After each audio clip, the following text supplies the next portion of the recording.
Hello everyone, it's Zara Batul. Today I'll tell you guys about Mathew Arnold's idea of education and its relation with culture and religion. So let's begin. Mathew Arnold was a sincere and devoted social critic and an educational reformer of 19th century. This project is, in its own way, a small contribution to fulfilling Arnold's magisterial vision. His efforts for improving education and pursuit of culture for his fellow countrymen have gradually obtained more and more favorable results. He believed that education was crucial for a good society. He promoted the idea of sweetness and light in schools, which aimed to cultivate a sense of beauty and enlightenment in individuals. He outlined these ideas in his book Culture and Anarchy, which was influential in shaping educational reform. According to him, education is the acquisition of culture and culture is the pursuit of perfection. And what is perfection? According to him is, the complete development of the whole man. When man has developed socially, politically, intellectually and mentally, to the limits of his possibilities, he then said to be educated. Arnold also follows this idea of the desire for perfection in all his works. This idea of greatness and perfection, Arnold knew, would hardly be acceptable to the England of his times, which was steeped in the pride of its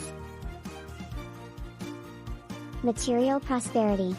He feared that the nation would become so satisfied with the mechanical civilization that the desired culture would be completely lost sight of. He insisted that this consciousness of mechanical greatness shouldn't be allowed to crowd out the desire for culture.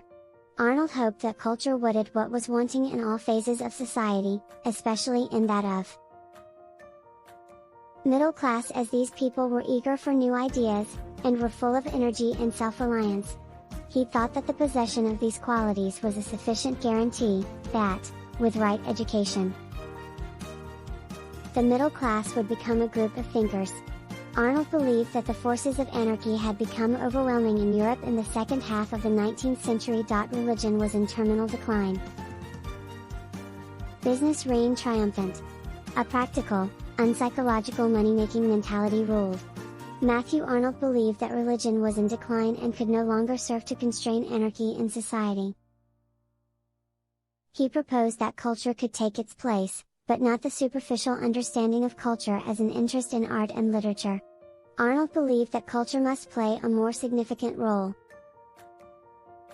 in society, and serve to civilize, guide, inspire and humanize, in order to overcome the negative effects of capitalism and democracy.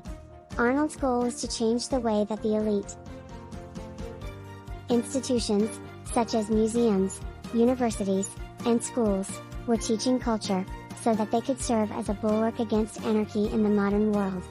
He wanted to promote the values of sweetness and light through the education provided by these institutions, in order to counteract the negative effects of anarchy. Thanks, smile.